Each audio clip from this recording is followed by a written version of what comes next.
निलेश राणेंच्या चिपळूण सभेवरती वडेट्टीवार यांनी टीका केली आहे। भाषण ऐकून गावगुंडांचा मेळावा असल्यासारखं वाटलं असं वडेट्टीवार म्हणतायत। जनतेला कायदा सुव्यवस्थेला खरा धोका भाजपकडूनच असल्याचं देखील वडेट्टीवार यांनी म्हणत ट्विटरवरून खरं तर वडेट्टीवार यांनी भाजपवरती हल्लाबोल केलाय।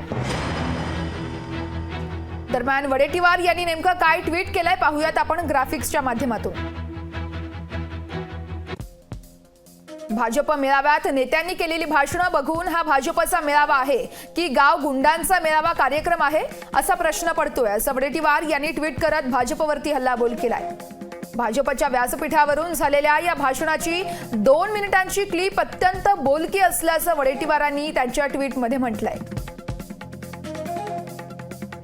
राज्यातील जनतेला आणि कायदा सुव्यवस्थेला खरा धोका हा भाजपकडूनच असल्याचं यावेळेस वडेट्टीवार यांनी म्हटलंय आणि हे स्पष्ट झाल्याचं देखील वडेट्टीवार म्हणतायत। गृहमंत्र्यांकडे मागणी आहे की त्यांनी तातडीने भास्कर जाधवांच्या सुरक्षेत वाढ करून स्वतःच्या पक्षातील गुंडांपासून संरक्षण द्यावं।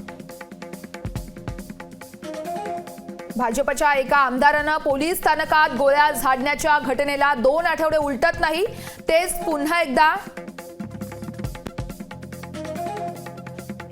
आता इतर भाजपचे नेते थेट व्यासपीठावरून विरोधकांना जीवे मारण्याची धमकी देत आहेत। याला वेळीच लगाम घातला पाहिजे असं विजय वडेट्टीवार यांनी म्हटलं आहे।